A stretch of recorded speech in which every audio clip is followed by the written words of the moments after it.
સમય આધારિત રેખા આકૃતિ એટલે કે હવે આપણે આલેખ વિશે ભણવાનું છે. એમાં પહેલો આલેખ સમય આધારિત રેખા આકૃતિ, બીજા અર્થમાં એને સામ્યક શ્રેણીનો આલેખ પણ કહેવામાં આવે છે. હવે આ સમય આધારિત રેખા આકૃતિ કોને કહે? તો સમયની વાત કરી છે. સમય આધારિત આ રેખા આકૃતિ દોરવામાં આવે છે. એટલે કે કોઈ એક જ પ્રકારની માહિતી હોય એને આપણે આ આલેખની અંદર દર્શાવી શકીએ. એમાં 2 પોઈન્ટ અગત્યના છે. એક કે રેખા આકૃતિમાં 2 ચલ વચ્ચેના સંબંધની રેખા અને તેનો ઢાળ દર્શાવે છે. આપણે અગાઉ જોયું હતું કાલે. તો આ 2 ચલ એટલે કયા? તો એક્સ અને વાય. એક્સ ધરી ઉપર આપણે જોયું હતું કે સ્વતંત્ર ચલ અને વાય ધરી પર પરતંત્ર ચલ. તો આ જે 2 ચલ છે એ બંને વચ્ચેનો સંબંધ દર્શાવે છે. એટલે કે અહીં ઉદાહરણ આપ્યું છે કે માંગ રેખા કે પુરવઠા રેખા. હવે બીજી વાત કહી છે કે સમય આધારિત રેખા આકૃતિમાં સ્વયં સ્પષ્ટ વલણો દર્શાવતી આકૃતિ વપરાય છે. જેમ કે વસ્તી, ગરીબી, બેકારી, ફુગાવાનો દર, સાક્ષરતાનો દર વગેરે. હવે આ બધી જ માહિતી હોય એને આપણે આલેખની અંદર જોવાનું છે.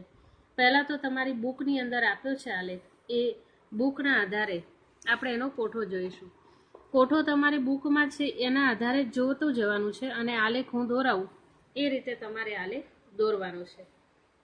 તો પહેલાં અહીંયા 1951 થી ભારતમાં વસ્તી વૃદ્ધિની ટકાવારી દર્શાવી છે. સમયગાળો આપ્યો છે 51 થી 61, 61 થી 71, 71 થી 81, 81 થી 91, 91 થી 2000 અને 2001 થી 2011. હવે બીજા ખાનામાં આપ્યું છે કે વસ્તીનો વૃદ્ધિ દરનો ટકાવારી દર.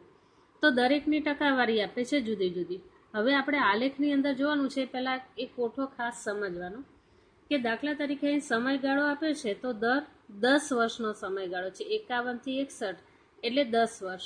એ જ રીતે 61 થી 71 તો અહીંયા 10. દર 10 વર્ષના સમયગાળાની અંદર વસ્તીમાં વૃદ્ધિ દરમાં કેટલો ફેરફાર થયો? તો 21.64. હવે અહીંયા 21.64 જે છે તો ગણિતના નિયમ મુજબ 50 ઉપર જાય એટલે 1 પોઈન્ટ આપણે ગણિતના નિયમ મુજબ ગણી લે. આ અપૂર્ણાંકમાં સંખ્યા છે. હવે જ્યારે આપણે આલેખ દોરીશું ત્યારે આપણે એ સંખ્યાને પૂર્ણાંકમાં ગણવાની. એટલે કે 21.64 અહીંયા લખવાનું ખરા, પણ જ્યારે આપણે OX ધરી કે OY ધરી પર જ્યારે લઈએ રકમ ત્યારે અહીંયા આપણે 22 કરવાનું. અહીંયા 24.80 છે તો કેટલા આવશે? 25. એ જ રીતે અહીં 24.66 છે તો ત્યાં 25. અહીંયા 23.87 છે તો ત્યાં 24.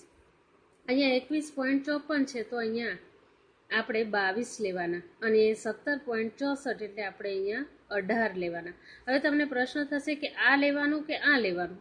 તો પહેલાં હું તમને સમજાવીશ આલેખ દોરીને જ કે આપણે YOX ધરી આપણે આલેખની અંદર દોરવાની છે. હવે હું તમને દોરીને બતાવું છું કે આપણે અહીંયા આ રીતે આલેખ દોરવાનો છે.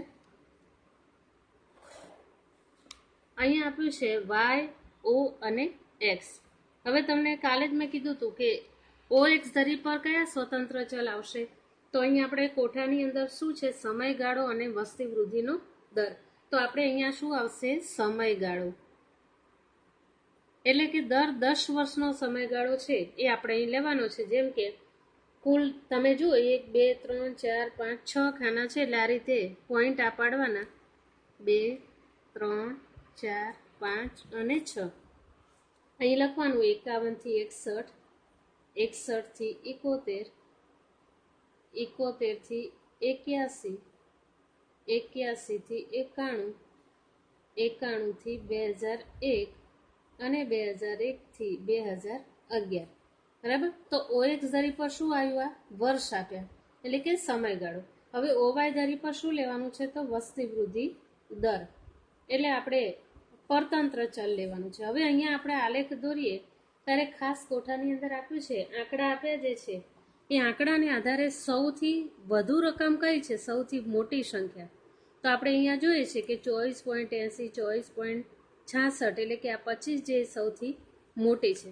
હવે એનાથી સૌથી નાની કઈ? તો અહીંયા 17.64 એટલે કે 18. તો આપણે અહીંયા જ્યારે અહીંયા ક્રમ લેવાનો છે ત્યારે દર 5નો ગાળો લેવાનો છે. 5 આ એક છોડી અને 10, 15, 20 અને 25. 5, 10, 15, 20 અને 25. હવે આપણે આ રીતે લખ્યા પછી હવે આપણે 1951 થી 61ની અંદર કેટલું પ્રમાણ હતું? તો 21.64. તમારી પાસે ફૂટપટ્ટી રાખવાની અને 15 અને 20ની વચ્ચે 21 આવે, અરે સોરી 20 થી 25ની વચ્ચે, એટલે આપણે અહીંયા કેટલા લેવાના? 21.64 એટલે 22, એટલે 20 પછી 21 અને 22. તો અહીંયા તમારે ખાલી ટપકું કરવાનું. આ રેખાના આ સીધમાં તમારે ખાલી આ રીતે ટપકું કરવાનું છે, બરાબર. પછી 61 થી 71, તો એમાં કેટલું પ્રમાણ છે? તો 25.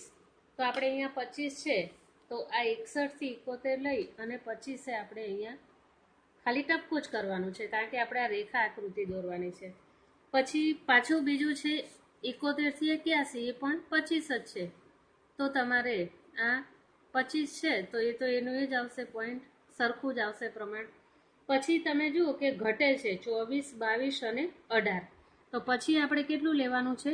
24. તો 81 થી 91 24 લેવાનું છે. તો એક પોઈન્ટ આપણે નીચે લેવાનો છે. પછી આવશે 91 થી 2001, જેમાં કેટલું લેવાનું છે? 22. તો 20 અને 21 આપણે જોયું તો એનાથી થોડુંક ઉપર આવશે, અહીંયા 22. અને છેલ્લું 2001 થી 11ની અંદર આપણે 18 લેવાનું છે. તો આ 18ની અંદર આપણે અહીંયા 20 થી પહેલા આવશે, એટલે 2011ની અંદર અહીંયા તમારે આ રીતે ટપકું કરવાનું. હવે આપણે અહીંયા અપૂર્ણાંકમાં લખવાનું નથી, અહીંયા જે રકમ લખીએ છીએ આપણે કોઠા મુજબ જ લખવાની, જેમ કે 21.64, 24.80, 24.66, 23.87, 21.54 અને 17.64. આ પછી આપણે આપણી જ આ જે આપ્યું છે એ રેખાને ફૂટપટ્ટીથી જોઈન્ટ કરવાનું નથી, આ રીતે હાથથી જ આપણે અહીંયા દોરવાનું છે. સમય આધારિત રેખા આકૃતિ. હા, તમારી રેખા આકૃતિ બની ગઈ. ફરી સમજાવી દઉં છું. YOX ધરી દોર્યા પછી સમયગાળો હોય હંમેશા સ્વતંત્ર ચલ OX ધરી પર લેવાના, વસ્તી વૃદ્ધિ દર OY ધરી પર. અપૂર્ણાંકમાં સંખ્યા લેવાની. જ્યારે આપણે અહીંયા આલેખ દોરવા માટેના લઈએ છીએ ત્યાં તમારે ખાલી પૂર્ણાંકમાં સંખ્યા દર્શાવવાની. પછી હવે આપણે એનું વિશ્લેષણ કરવાનું છે. હવે વિશ્લેષણની અંદર પણ તમારે આ રીતે મુદ્દા લખવાના આવે. એક મુદ્દો હું તમને સમજાવું છું, આખો આલેખ સમજાવી દઈશ, પછી એનો ફોટો હું તમને મોકલીશ વિશ્લેષણનો, એ તમારે લખી લેવાનો છે. હવે દાખલા તરીકે OX ધરી પર શું દર્શાવ્યું છે? તો OX ધરી પર સમયગાળો, જુદા જુદા વર્ષનો સમયગાળો દર્શાવવામાં આવે છે. આ તો સમજૂતી ખાતર તમને પછી હું તમને લખેલું તમને ફોટો મોકલીશ. OY ધરી પર શું છે? તો વસ્તી વૃદ્ધિ દર. હવે આ વસ્તી વૃદ્ધિ દર દર્શાવે છે. ત્રીજા પોઈન્ટની અંદર આવશે તમારે કે 1950, 51 થી 61ના 10 વર્ષના સમયગાળામાં 21.64 જેટલું પ્રમાણ હતું, જે 1961-71ની અંદર વધીને 24.80 થયું છે. એટલે કે જે વધારો થયો છે એ વધારો તમારે કઈ રીતે દર્શાવવાનો? ટકાવારી. તો તમને સમજાવું છું કે 24.80 હોય એમાંથી 21.64 તમારે બાદ કરવાના. જો આ રીતે બાદ કરો તો પણ ચાલે, અને પૂર્ણાંકમાં તમે જો બાદબાકી કરો તો પણ ચાલે. જેમ કે 25માંથી 24 કાઢીએ તો 1% જેટલો એમાં ફેરફાર થયેલો જોવા મળે. બીજો પોઈન્ટ છે, અહીંયા 0 પોઈન્ટમાં ફેરફાર આવશે અને 23.87 છે ત્યાં 1% જેટલો ફરી પાછો ફેરફાર આવશે. અહીંયા પાછું પ્રમાણ તમે જો મોટી સંખ્યામાંથી હંમેશા નાની સંખ્યા બાદ કરવાની. એટલે અહીંયા તમે જુઓ 23માંથી આપણે 24માંથી 22 બાદ કરશું એટલે 2% જેટલો ફેરફાર આવશે. અને છેલ્લે 17.64 એટલે કે 18, તો 22માંથી પાછું 18 બાદ કરીએ તો 4% જેટલો ફેરફાર આવશે. તો આમાં આપણે જોઈએ સૌથી વધુ અને સૌથી ઓછું ક્યારે છે, તો આપણે જોઈશું સૌથી ઓછું પ્રમાણ 0ના સંદર્ભમાં જોવા મળે અને સૌથી વધુ 4. તો આ રીતે આકૃતિની અંદર આલેખની અંદર તમારે એની સમજૂતી લખવાની આવે, કારણ કે આલેખના દોરવાના આપણને પરીક્ષાની અંદર 2.5 ગુણ મળે છે અને વિશ્લેષણના 2.5 ગુણ એમ કુલ 5 ગુણ તમારે મળતા હોય છે.